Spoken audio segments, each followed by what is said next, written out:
Bună ziua, dragii mei! Astăzi m-am gândit să vă prezint masculul meu, Livia. Mascul foarte bun după părerea mea, aproape toate capitolele, este puțin mai prost pe ureche. Blană, dar blană na. Încă nu e vârsta să ne dăm seama ce blană va avea. Părinții lui au o blană foarte bună. Așa la părinții foarte bună. E bine să-i la soare, da? Uitați-vă cum caută.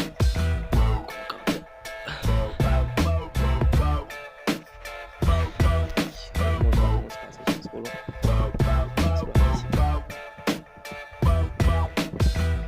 Are 2 luni să face tehnic.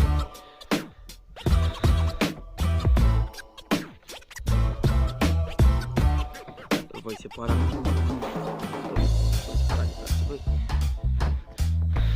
Pentru că deja începe să fie mic spațiu și trebuie să-i dispar pe box.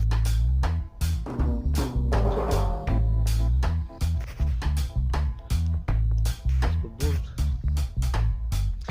care am vrut să-l vând și am gândit mai bine să-l las la mine după ce am văzut cum calcă.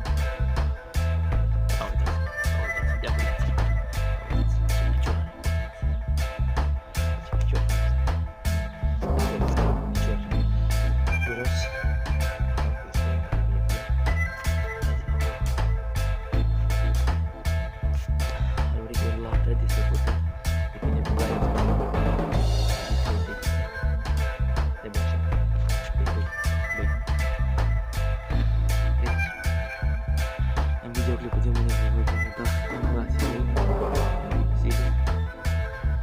Să caut peșorii. O să-i prezint acum videoclipul acesta. De cele zic tata a fost cu mine avuții. 2 kg, aproape 3 luni, kg la lună. Până la vârsta de lună n-am avut 1 kg, am avut 800. După aceea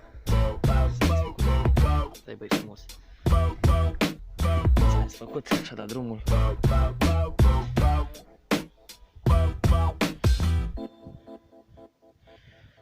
Mănâncă foarte bine băiatul. Nici nu-și 2 picioare, da.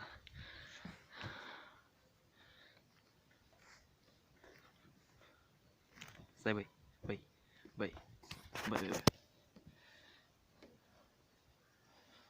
Uitați-l cum cacă puțin așa la el. Are o grămadă de spațiu frumos, e agresiv băiatul. Băiat agresiv. Hai să vă arăt și frații lui.